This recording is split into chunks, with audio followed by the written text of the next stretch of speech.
आइए अब सुनते हैं कार्यक्रम शुभ प्रभात।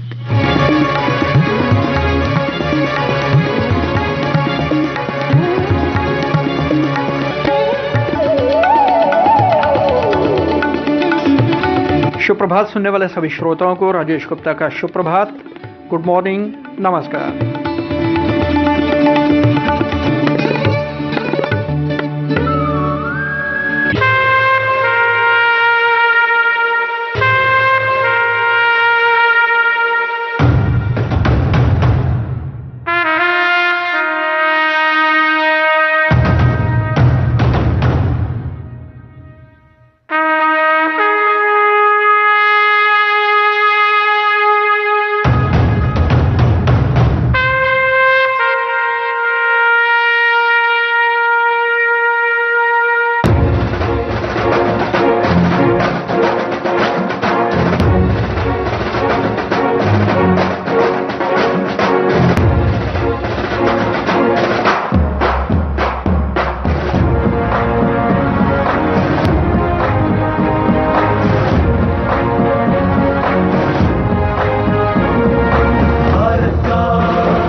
कार्यक्रम शुभ प्रभात के आज के इस अंक में हम उस व्यक्ति की बात करेंगे जिनके बारे में एक प्रेरक प्रसंग बहुत मशहूर हुआ। इनकी पत्नी कैंसर से पीड़ित थी और उन्हें वर्ष 1909 में मुंबई के एक अस्पताल में भर्ती करवाया गया था। अस्पताल में ऑपरेशन के दौरान उनका निधन हो गया और उस समय ये व्यक्ति अदालती कार्रवाई में व्यस्त थे। कोर्ट में बहस चल रही थी, तभी एक व्यक्ति ने कागज में लिखकर उन्हें उनकी पत्नी की मौत की खबर दी, लेकिन वह संदेश पढ़कर चुपचाप उन्होंने अपनी कोट की जेब में रख दिया और अदालत में बहस जारी रखी और मुकदमा जीत भी गए। जब अदालती कार्यवाही समाप्त हुई तब उन्होंने अपनी पत्नी की मृत्यु की सूचना सबको दी। श्रोता, ये व्यक्ति कोई और नहीं बल्कि आज़ाद भारत के पहले गृह मंत्री सरदार वल्लभ भाई पटेल थे, जिनकी पुण्यतिथि हर वर्ष 15 दिसंबर को मनाई जाती है। कार्यक्रम शुभ प्रभात के आज के ही अंक में हम बात करेंगे सरदार वल्लभ भाई पटेल की। 31 अक्टूबर सन 1875 को गुजरात के खेड़ा जिले में जन्मे सरदार वल्लभ भाई पटेल। स्वतंत्रता आंदोलन के दौरान खेड़ा और बारदोली के किसानों के सविनय अवज्ञा आंदोलन को लेकर स्वतंत्रता प्राप्ति के उपरांत 560 से भी ज्यादा छोटी छोटी रियासतों का भारत में शांतिपूर्वक विलय से लेकर पुलिस सेवा के गठन को लेकर इनकी विशेष भूमिका रही। जिस प्रकार बिस्मार्क ने जर्मनी के एकीकरण में महत्वपूर्ण भूमिका निभाई, उसी प्रकार वल्लभ भाई पटेल ने भी आज़ाद भारत को एक विशाल राष्ट्र बनाने में उल्लेखनीय योगदान दिया। अगर बिस्मार्क को जर्मनी का आयरन चांसलर कहा जाता है तो वहीं सरदार पटेल को भारत का लौह पुरुष। भारत की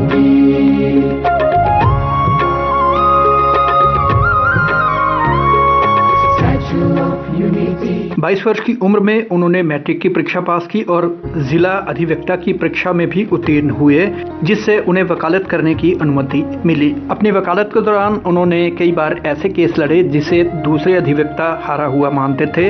ये उनकी प्रभावशाली वकालत का ही कमाल था कि उनकी प्रसिद्धि दिनों दिन बढ़ती चली गई। प्रकृति से गंभीर और शालीन पटेल अपने उच्च स्तरीय तौर तरीकों और चुस्त अंग्रेजी पहनावे के लिए भी जाने जाते थे। वर्ष 1917 में गांधी जी के संपर्क में आने के बाद उन्होंने ब्रिटिश राज की नीतियों के विरोध में नागरिक अवज्ञा आंदोलन के जरिए खेड़ा, बरसाड़, बारदोली के किसानों को इकट्ठा किया और अपने इस काम की वजह से देखते ही देखते वे गुजरात के प्रभावशाली नेताओं की श्रेणी में शामिल हो गए। जन कल्याण और आज़ादी के लिए चलाए जाने वाले आंदोलनों में उनकी महत्वपूर्ण भूमिका के चलते उन्हें भारतीय राष्ट्रीय कांग्रेस में भी महत्वपूर्ण स्थान मिल गया। श्रोता, वर्ष 1947 में भारत को आज़ादी तो मिल गई, लेकिन इसके बावजूद देश के सामने चुनौती थी अपनी छोटी छोटी रियासतों को एक करने की, जिससे एक अखंड और विशाल भारत का सपना साकार हो पाता। श्रोता, ऐसे में सरदार वल्लभ भाई पटेल ने रियासतों के प्रति नीति को स्पष्ट करते हुए हुए कहा था कि रियासतों को सुरक्षा, विदेश और संचार व्यवस्था के आधार पर भारतीय संघ में शामिल किया जाएगा। सरदार पटेल ने आज़ादी के ठीक पूर्व वीपी मेनन के साथ मिलकर कई देशी राज्यों को भारत में मिलाने का कार्य आरंभ कर दिया था। पटेल और मेनन ने देशी राजाओं को बहुत समझाया कि उन्हें स्वायत्तता देना संभव नहीं होगा। इसके परिणाम स्वरूप 3 को छोड़कर शेष सभी रजवाड़ों ने स्वेच्छा से भारत में विलय का प्रस्ताव स्वीकार कर लिया। 15 अगस्त 1947 तक हैदराबाद, कश्मीर और जूनागढ़ को छोड़कर शेष भारतीय रियासतें भारत संघ में शामिल हो गई। जूनागढ़ के नवाब के विरुद्ध जब विरोध हुआ तो वह भागकर पाकिस्तान चला गया और जूनागढ़ भी भारत में मिल गया। जूनागढ़ रियासत के स्वतंत्र भारत में विलय पर बोलते हुए कोलकाता मैदान में 3 जनवरी 1948 को दिए सरदार पटेल के भाषण के कुछ अंश आप भी सुनिए। अखबार में मैंने देखा कि लंबी चौड़ी बयान दिया जफरुल्लाह साहब ने, उसमें जूनागढ़ को भी डाल दिया। जूनागढ़ को सलाह जफरुल्लाह साहब ने दिया था कि हाँ तुम पाकिस्तान में शरीक हो जाओ, वो ठीक है। तो उसका जूनागढ़ का नवाब को भोगना पड़ता है, कोई जफरुल्लाह साहब को भोगना नहीं पड़ता है। और ये तो खाली बातों है। जूनागढ़ का तो फैसला हो गया, अभी उसमें कोई चीज बनने वाली है नहीं। कोई यूनो में जाओ, दुनिया पार जाओ, उसमें कोई चीज नहीं बन सकती, तो हो गई बात। अब जो जफरुल्लाह साहब कहते हैं कि जूनागढ़ तो यूनो में जाएगा, यूनो में क्या जाएगा? आज कश्मीर में यूनो में गए हैं हमारे तरफ से, क्यों गए? हमें तो इस तरह से कहा कि भाई पाकिस्तान खुली लड़ाई करे तब तो अच्छा है, लेकिन खुली लड़ाई नहीं करते हैं, अपने आदमियों के पास लड़ाते हैं, अपने वहां से सारा सामान देते हैं, अपने वहां से सब हथियार देते हैं, अपने वहां से जितना सामग्री चाहिए पूरी देते हैं, अपने वहां से रास्ता देते हैं। तो उससे तो खुला लड़ाई करे तो अच्छा है, न करे तो हम दोनों उसमें पड़े हैं तो ठीक है। यूनो के पास जाओ, जाके वहां से कुछ हो न हो, लेकिन वहां हम कहां तक बैठ रहेंगे? इस तरह से हम बैठ नहीं रह सकते। कश्मीर का मामला तो अलग है, जूनागढ़ का मामला अलग। जूनागढ़ यूनो के पास जा नहीं सकता, क्योंकि जूनागढ़ कहते हैं कि आपने भी रास्ता दिया था। हमने किसको रास्ता दिया था? हमने किसी को रास्ता दिया नहीं। वो जो जूनागढ़ के लोग थे, उन लोग अपने रास्ते से जाते थे, वही रास्ते गए। उसने हमने किसी ने रास्ता दिया नहीं, और हमने न कोई चीज उसको दिया, कोई न साथ दिया। और जूनागढ़ में एक मक्खी भी मारनी नहीं पड़ी, किसी के ऊपर कोई हथियार चलाना ही नहीं पड़ा। फिर क्या रहा? और खुद दीवान ने खुद आके कहा कि मेहरबानी करके हमारी हुकूमत ले लो, हम नहीं चला सकते। और नवाब वहां उठ के भाग के कराची जाकर बैठ गया। फिर जूनागढ़ की बात क्या करते? तो ये चीज तो हो गई। हमने एक बात कही कि आपने पाकिस्तान बनाया, आपको मुबारक, हमें उसमें कोई दखल देना नहीं चाहते। कोई कहते हैं कि हम आकर पाकिस्तान और हम एक हो जाए। मैं कहता हूं कि मेहरबानी करके ऐसी बात न करो, और बैठे रहने दो। उससे बहुत नुकसान है, वहां बैठे रहने दो, करने दो उनको, पाकिस्तान अच्छा बनाने दो। पाकिस्तान जब स्वर्ग बन जाएगा, हमको उसकी ठंडी हवा लगेगी, ठीक है, अच्छा। तो आप लोग क्यों ऐसा कहते हो? उनको शंका पैदा होती है, ऐसी बात हम क्यों करें? मजबूत बनाओ, तगड़ा बनाओ, पाकिस्तान हमारा पड़ोसी मजबूत होता है, बहुत अच्छी बात है, तो हमको कोई नुकसान नहीं है, वो ठीक है। लेकिन बहुत दफे ऐसा कहा गया कि पाकिस्तान मिटाने के लिए, उसको बर्बाद करने के लिए हमारे दुश्मन लोगों ने कॉन्स्पिरेसी की। मैं पाकिस्तान के लीडरों को बार बार कहना चाहता हूं कि पाकिस्तान का कोई भी दुश्मन हो और कोई भी कॉन्स्पिरेसी हो तो पाकिस्तान में पड़ी है, बाहर कोई नहीं है, वहां भीतर पड़ी है। जितने दुश्मन है वहां इधर कोई नहीं है। हम उनका कोई बुरा नहीं चाहते हैं। क्यों हम बुरा चाहे? हमने राजी खुशी से तुमको दे दिया कि जाओ तुम पाकिस्तान बनाओ। लेकिन यदि हमारी आंख में धूल फेंकने के लिए कोई आवे तो हम कहते हैं कि इस तरह से हम नहीं चलने देंगे, ये काम नहीं चलेगा। हमारा हिंदुस्तान बाकी का है, उसको छोड़ दो, बाकी हिंदुस्तान को उनका काम करने दो, उसमें आप दखल न दो, तो हम आपके काम में दखल नहीं देगा। 12 अक्टूबर 1947 को दशहरे के मौके पर उन्होंने एक संगठित भारत के सपने को लेकर देशवासियों को एक होने के साथ साथ युवा शक्ति को आगे आकर देश की बागडोर संभालने का आह्वान किया। दुनिया भर में जितना इल्म है उससे ज्यादा हमारे लोक में दिमाग है, लेकिन हम संगठित चल नहीं सकते हैं। व्यक्तिगत अलग अलग अपनी राय रखते हैं, वो नहीं चलना चाहिए। हमें समाज को संगठित करना चाहिए। तो वो चीज करने के लिए पहले तो हमारे आज कोई भी झगड़ा का काम हो, फिसाद का काम हो, टंटा का काम हो, छोड़ देना चाहिए। 5 साल काम कर लो। और हम लोग तो अब जरीफ हुए, बुढ़े हुए, हमारा काम तो एक गुलामी में से छोड़ाना था, वो तो पूरा हो गया।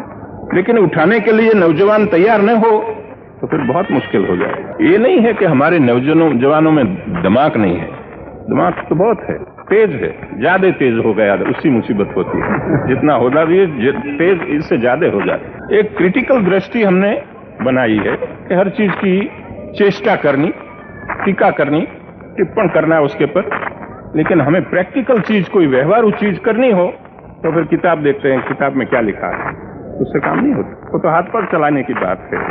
तो मजदूर का धनिकों के साथ झगड़ा, और ये जो और लोग है वो आपस में झगड़ा करे, प्रांत प्रांत का झगड़ा, कि हम इस तरह से आपस में सब झगड़ा करता रहे तो हमारा काम ये है कि हम हिंदुस्तान में कोई भी प्रांत के पड़े हैं, हम हिंदुस्तानी है, और हमारा प्रथम कर्तव्य हिंदुस्तान की हिफाजत, हिंदुस्तान की रक्षा और हिंदुस्तान की आजादी को तो उसकी अच्छी तरह से शोभे दीपे इस तरह से बनाना तो सबको साथ लेके ऐसे राष्ट्र के पर्व पर जो पहले हमें जब आजाद थे जो खुशहाली थी, उसी प्रकार की खुशहाली हो, प्रकार मुल्क को उठाना हो, मिलजुल कर काम करना है।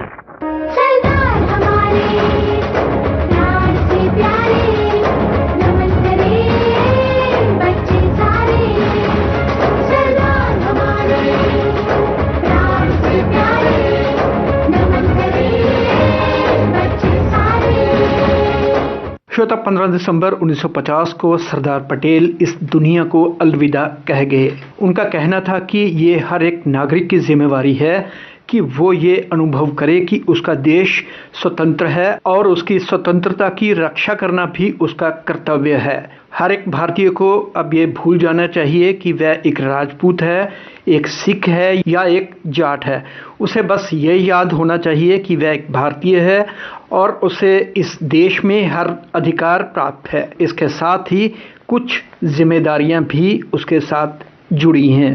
श्रोता, वर्ष 1991 में भारत के स्लो पुरुष को उनकी उत्कृष्ट सेवाओं के लिए उन्हें भारत रत्न से सम्मानित किया गया और माननीय प्रधानमंत्री श्री नरेंद्र मोदी जी द्वारा सरदार पटेल की एक विशालकाय मूर्ति, जिसे स्टैच्यू ऑफ यूनिटी के नाम से नर्मदा नदी के एक द्वीप पर 31 अक्टूबर वर्ष 2018 को स्थापित किया गया और जिसे विश्व की सबसे ऊंची प्रतिमा होने का गौरव भी प्राप्त है।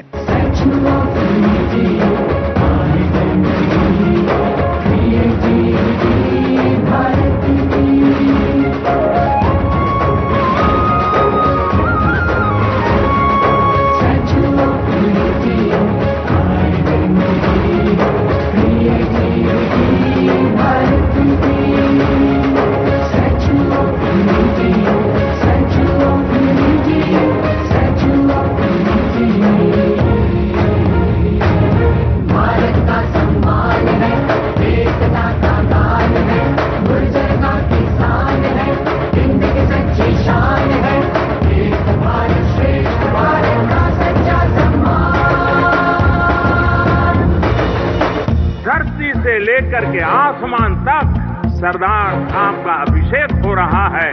तब भारत ने न सिर्फ अपने लिए एक नया इतिहास भी रचा है, बल्कि भविष्य के लिए प्रेरणा का गगनचुंबी आधार भी तैयार किया।